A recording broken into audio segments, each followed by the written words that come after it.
Now we will begin Part A with the first conversation. Number 1. We've got an hour before our next class. Would you like to get something to eat here? I can join you for a quick sandwich, but I need to run some errands afterward. What does the man mean?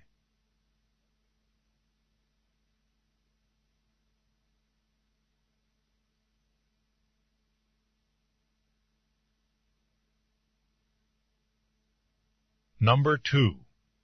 When is the garbage pickup here? On Wednesdays, but I always put the cans out on Tuesday night so I don't miss the trucks in the morning. What does the man imply the woman should do?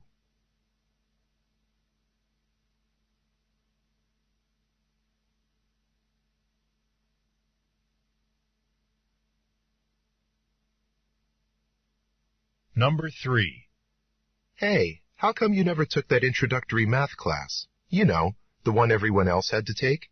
I thought it was a university-wide requirement for graduation. Oh, I took a similar class in high school. They said that's all I needed. What does the woman mean?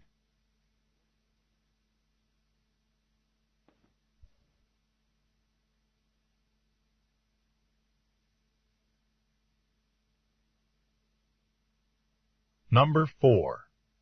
Why are you going home to see your parents this weekend? I need my dad's help to fill out this loan application. What will the man's father probably do?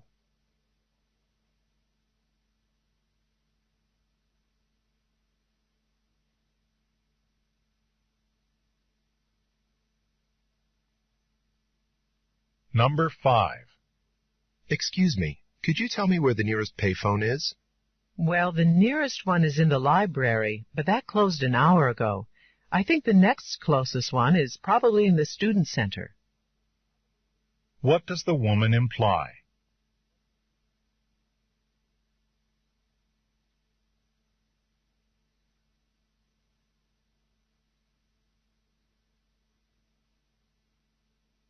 Number 6.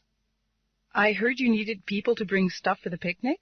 I was thinking of making a salad or something, but I'm not sure how much we'll need. Any idea how many people are coming?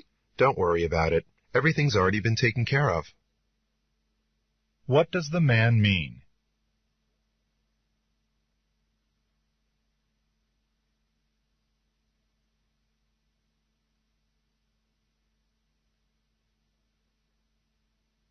Number 7. I'm not sure which tie to wear to my interview. What do you think of this red one? Maybe you should consider wearing a different one. What does the woman imply?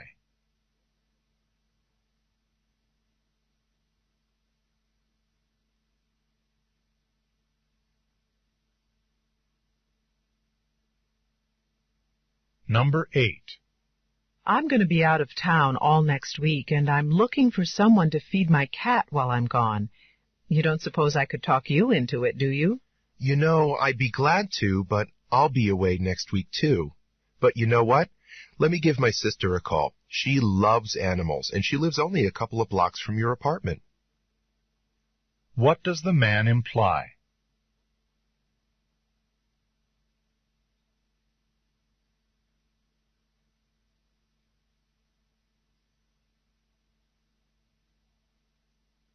Number 9. Did you see that new artwork? You know, that poster they just put up in the cafeteria? I wonder whose bright idea that was. You know, there's nothing wrong with the poster itself. It just doesn't go with the colors in the cafeteria. What can be inferred about the poster?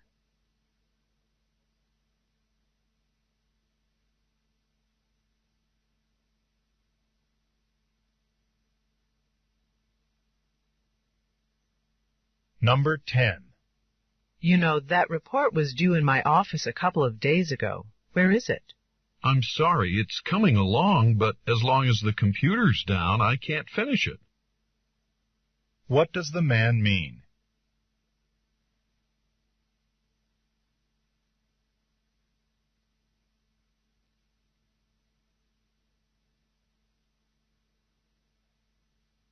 Number 11. Look, we're almost out of gas.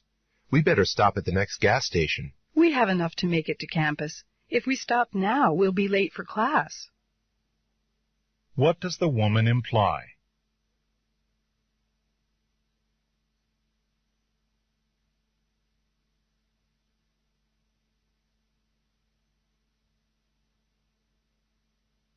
Number 12. I don't know what to do. I have 2 papers due next week, and there's no way I'm going to get them both done. Have you asked your professors to extend the deadlines?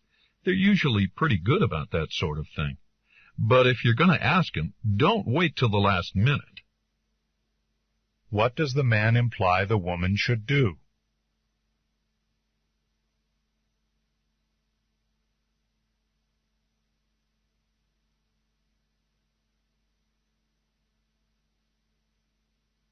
Number 13. You know, Mary, I met your twin sister the other day, and you two look so much alike, I don't know how people ever tell you apart. Actually, it's not that difficult, because she always wears dresses, and I'm usually in a t-shirt and a pair of old jeans. What does Mary mean?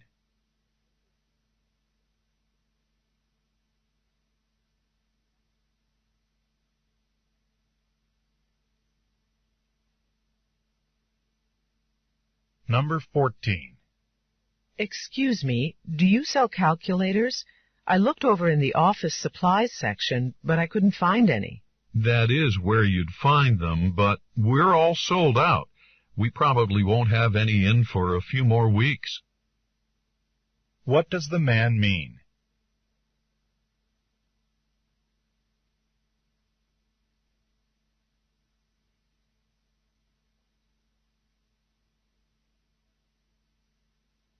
Number 15. Do you have a few minutes to look over this outline for next week's debate with me? I need to know if I have enough support for my arguments. I'm tied up at the moment. Why don't you come back during my office hours? What does the woman mean?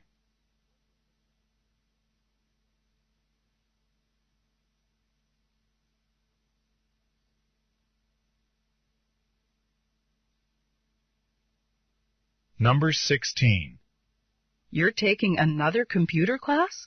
I thought you already had a degree in computer science. I do, but the technology keeps changing all the time. This is the best way to keep up with it. What can be inferred about the man?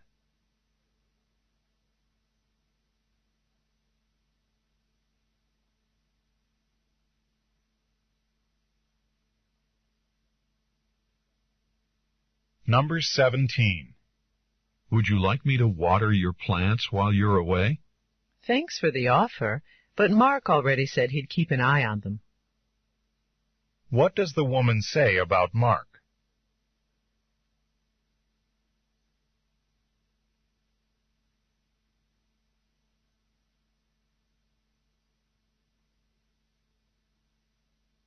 Number 18. I never should have taken that biology course. I mean, I barely finished with the background readings for one experiment, and then Professor Jordan slaps on another reading assignment. I just can't keep up, you know? Yeah, I know. That's what everybody says at first. But bear with her. The reading load will get lighter, you'll see. And you won't be sorry. What does the woman mean?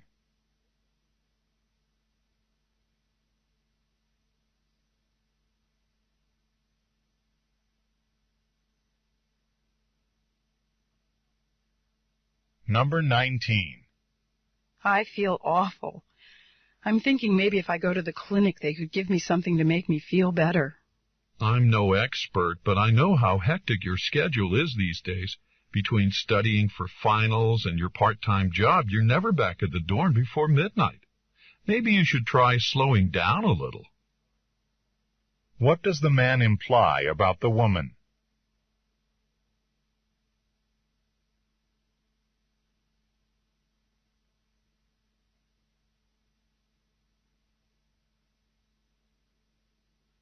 Number 20. Are we still going ice skating after work today? Ice skates. Oh, shoot. I knew I'd left something at home when I got here this morning. What can be inferred about the woman?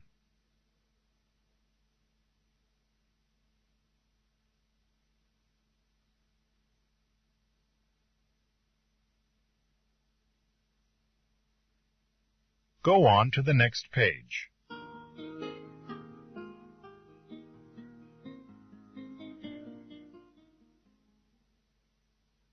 Number 21. I'm weeding out some old clothes from my closet. Why don't you put them in a bag for charity? What does the woman suggest the man do?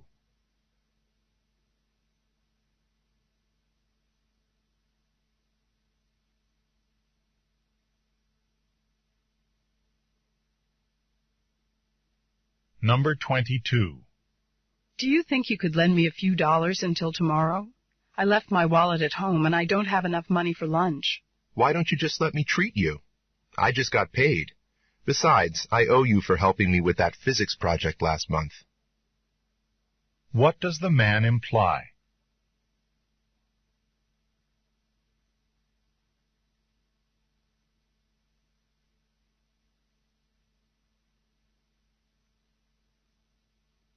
Number 23.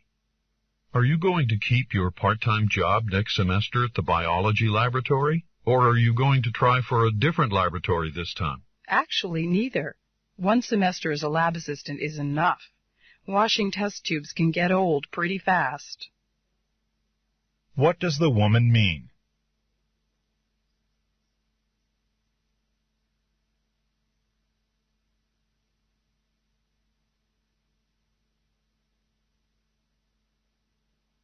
Number 24. How about getting your father a book on tape for a present?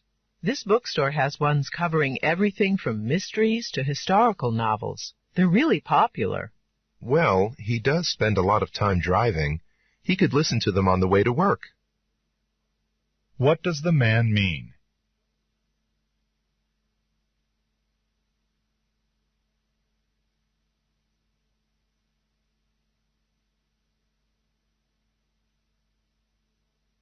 Number 25. Hey, so how are things going with you and your new roommate? Is she still really neat and organized about everything? Yeah, she is. I mean, she's nothing like my last roommate. I guess it's just going to take a little while for me to get used to it. What can be inferred about the woman's new roommate?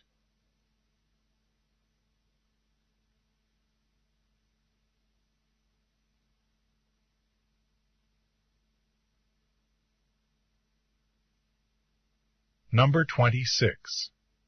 I was just about to go to the art exhibit. Would you like to go over there with me?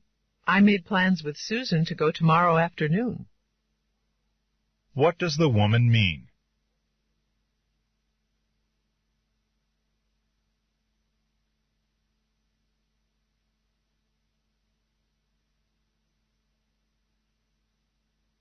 Number 27. You haven't seen my biology notes, have you? I'm almost positive I left them on my desk, and now I can't find them. I don't think I have. Did you try checking your book bag? What does the man imply?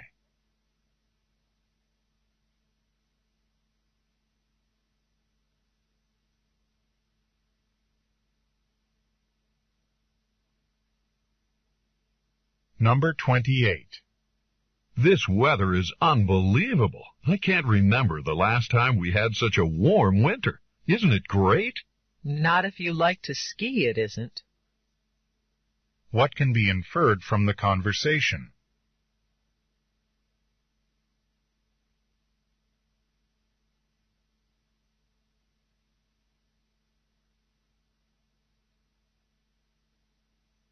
Number 29.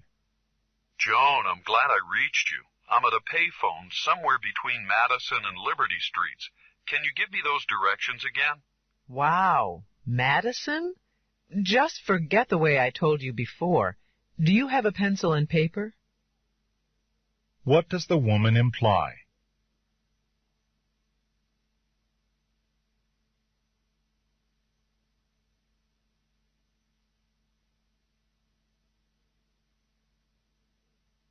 Number 30. What do you make of this memo the dean sent out about late registration? You know, I couldn't make heads or tails of it myself. What does the man mean?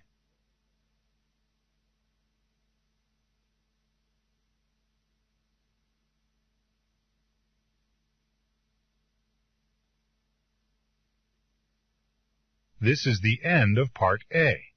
Go on to the next page.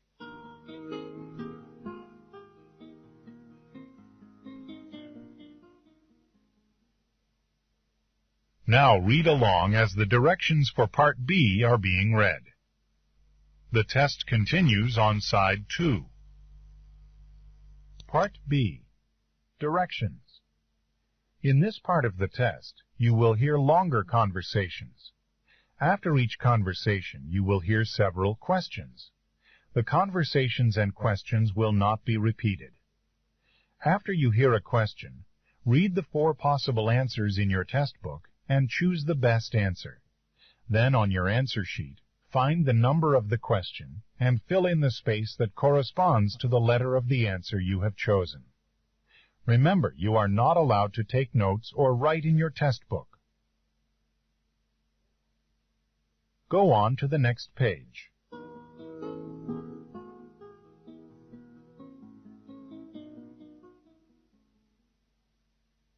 Now we will begin Part B with the first conversation. Questions 31 through 34. Listen to a conversation between 2 students. Is that a map? You going sailing or something? I wish. It's a hurricane tracking chart. It's a map of the tropical ocean areas southeast of us. It follows the development of tropical storms, even hurricanes. They develop and move around the Atlantic and Caribbean, and here on the Florida coast, we get hit by these a lot in July and August, at least the winds and the rain. Do you think a tropical storm is on the way? Too early to tell, but we need to be prepared. The radio mentioned possible evacuation routes. Really? It's that serious? You better believe it. Late summer is hurricane season. The television updates locations and speeds every hour. What did they say is out there now? A couple of tropical depressions, 2 storms, and 2 hurricanes. What's the difference? Wind velocity. A depression is the least serious, actually, and a hurricane is the most serious. How serious are the winds in hurricanes? They have sustained winds of 74 miles per hour and up. And what are all those names on the map? David, Eileen, Francisco, and Gina. You know, weather forecasters give hurricanes the names of people to make the storms easy to identify. I wonder what the status of the storm is now. We should turn on the television. It has the best coverage. There's an update coming up in 5 minutes. Number 31. What is the conversation mainly about?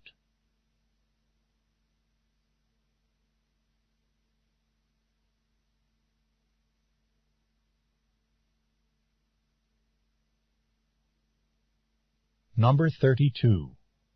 How is one tropical weather system distinguished from another?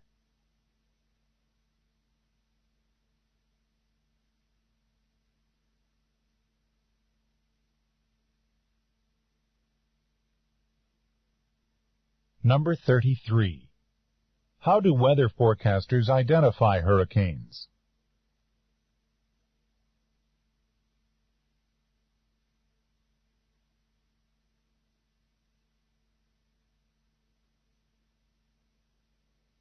Number 34. What are the man and woman going to do next?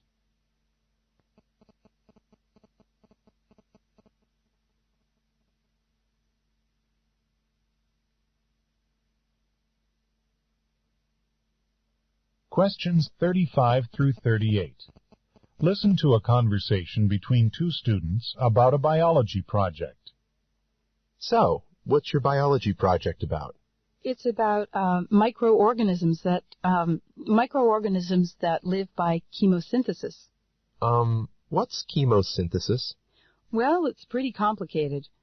You know how most life on Earth depends either directly or indirectly on sunlight? You mean like plants get energy directly from sunlight and animals eat plants, so they depend indirectly on sunlight? Right. But down on the ocean floor, there's no sunlight. In some places, though, there are hydrothermal vents, which are small cracks in the seafloor, and these vents release heat and minerals from inside the Earth into the seawater. And all around the vents, there are these unusual microorganisms. They're called archaea. And these archaea use chemical reactions to get their energy from minerals, the minerals that are released by the vents. So their energy comes from chemical reactions, not sunlight. So chemosynthesis is getting energy from chemicals? That's right. That makes archaea very different from other forms of life. And their genetic makeup is different too. They're one-celled organisms just like bacteria are, but genetically they're as different from bacteria as we humans are. Wow, that's a really interesting project. Number 35. What is the woman's project mainly about?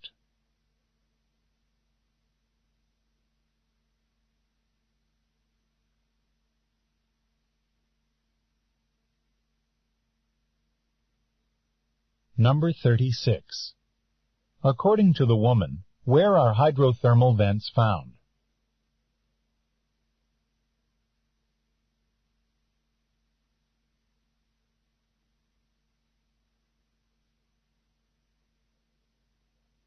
Number 37.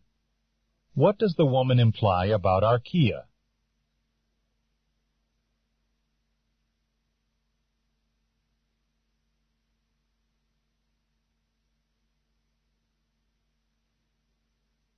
Number 38. Besides their source of energy, what is a major difference between archaea and bacteria?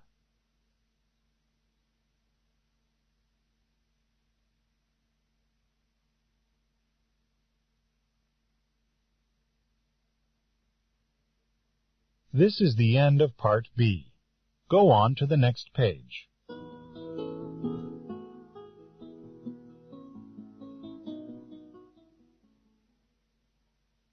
Now read along as the directions for Part C are being read. Part C. Directions. In this part of the test, you will hear several short talks. After each talk, you will hear some questions. The talks and the questions will not be repeated. After you hear a question, read the 4 possible answers in your test book and choose the best answer. Then on your answer sheet, find the number of the question and fill in the space that corresponds to the letter of the answer you have chosen. Here is an example. On the recording you hear, listen to an instructor talk to his class about a television program. I'd like to tell you about an interesting TV program that'll be shown this coming Thursday. It'll be on from 9 to 10 p.m. on Channel 4. It's part of a series called Mysteries of Human Biology. The subject of the program is the human brain, how it functions and how it can malfunction. Topics that will be covered are dreams, memory, and depression.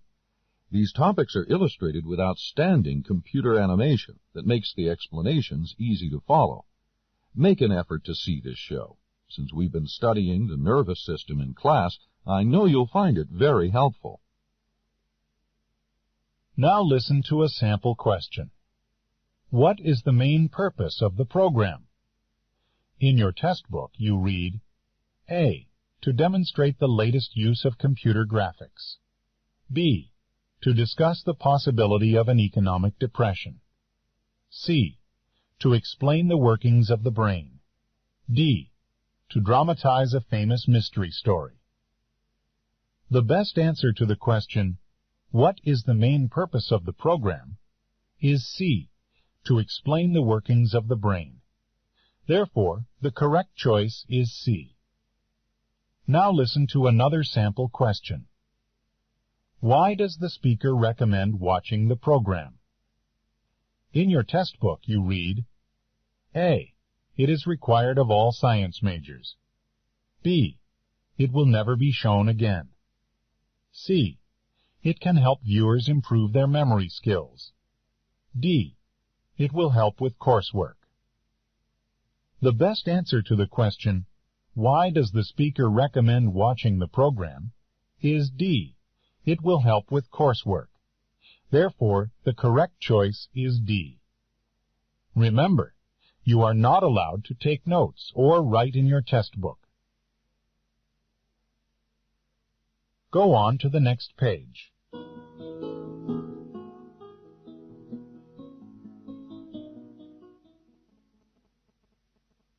Now we will begin Part C with the first talk. Questions 39 through 42. Listen to part of a talk in a psychology class. It's common knowledge that music can have a powerful effect on our emotions. In fact, since the 1930s, music therapists have relied on music to soothe patients and help control pain. Now psychologists are confirming that music can also help relieve depression and improve concentration. For instance, in a recent study, 50 surgeons were given some high-stress math problems to solve. They were divided into 3 groups. One group worked in silence. In another, the surgeons listened to music of their choice on headphones. The third group listened to classical music chosen by the researcher. The results of the study may surprise you. The doctors who got to choose their own music experienced less stress and scored better than the others. One possible explanation is that listening to music you like stimulates alpha waves in the brain, increases heart rate, and expands breathing. That helps to reduce stress and sharpen concentration. Other research suggests a second relationship between music and the brain. By examining the blood of students after they listened to a variety of classical music selections, researchers found that some students showed a large increase in endorphins, a natural pain reliever. This supports what music therapists have known for years. Music can help rejuvenate or soothe a patient. Number 39. What is the talk mainly about?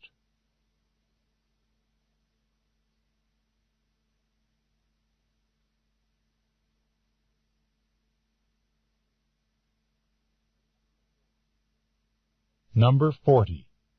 According to the speaker, how is music therapy currently used in medicine?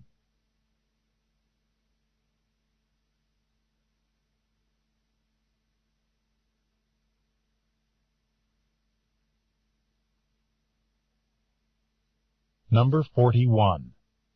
What did the study done with surgeons show?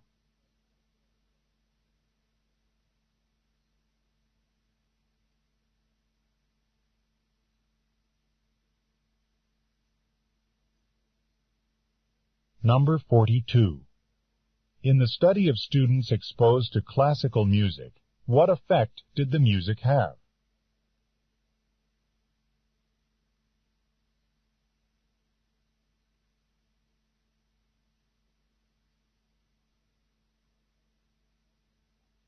Questions 43 through 46. Listen to part of a lecture in an art history class. One important thing about art movements is that their popularity can be affected by social conditions, which are themselves often affected by historical events. As an example, look at what happened in the United States early in the 20th century, around the time of the Great Depression. The art movement known as regionalism had begun in the United States even before the Depression occurred, but it really flourished in the 1930s during the Depression years. Why? Well, many artists who had been living in big cities were forced by the economic crisis to leave those cities and move back to their small hometowns in rural America. And some of these artists came to truly embrace life in small towns and to reject city life and so-called sophisticated society. These artists, or specifically certain painters, really built the regionalist movement. They created scenes of everyday life in small towns or farming areas, and their style was not at all neutral.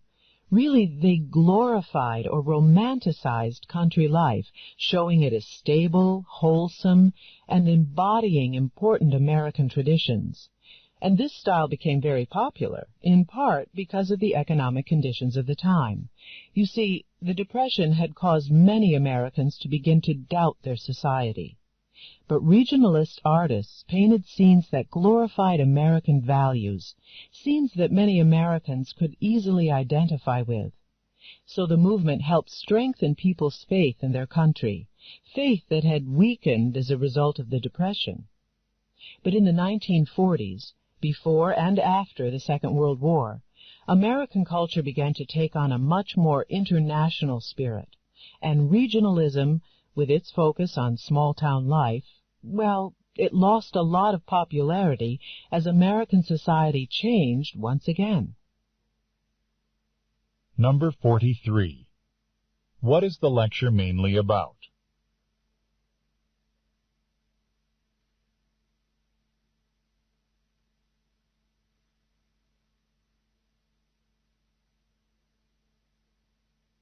Number 44. What does the professor say about artists in the United States during the Great Depression?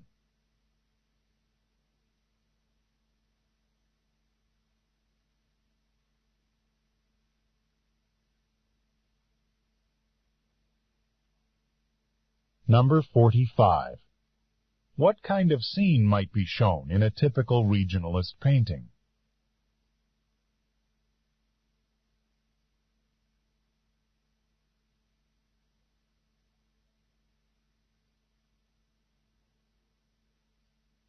Number 46.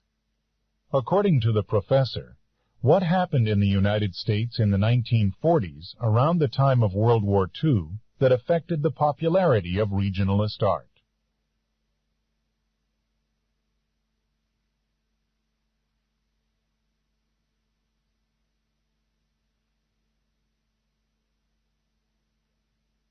Questions 47 through 50.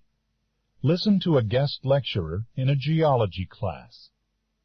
Hello, everybody. I'm here today because I visited caves all over North America. Since you're going to study cave formations, Dr. Bowe asked me to come and share some of my experiences with you.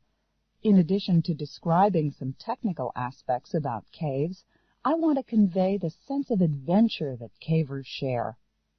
Recently, I visited the LячUGuia Cave in New Mexico. My dream has always been to discover a new passageway. I had a chance here because LячUGuia is so large that discoveries are frequently made there. The cave itself wasn't even discovered until 1986.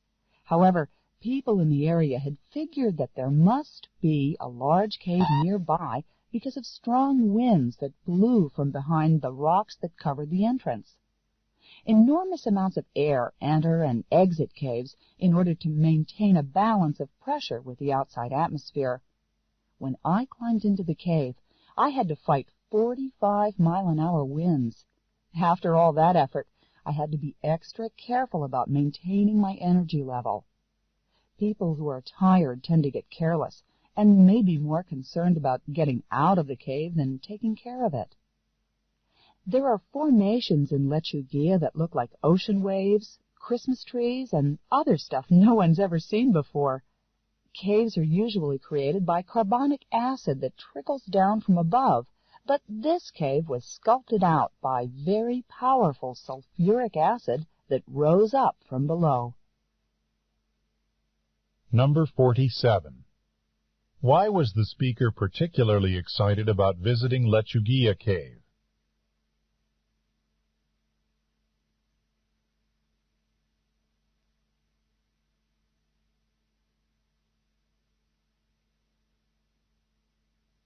Number 48. What did the speaker say about the entrance to the cave?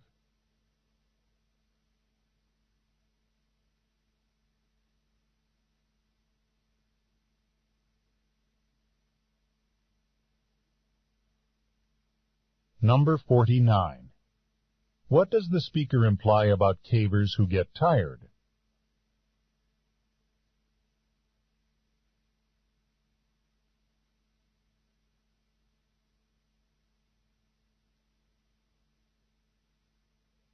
Number 50.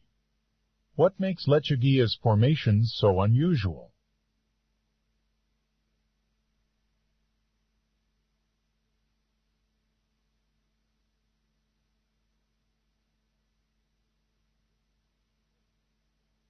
This is the end of Section 1, Listening Comprehension. Stop work on Section 1. This is a reminder. At the end of the test, the supervisor will collect all of the test books. You may not leave until all of the test books have been collected.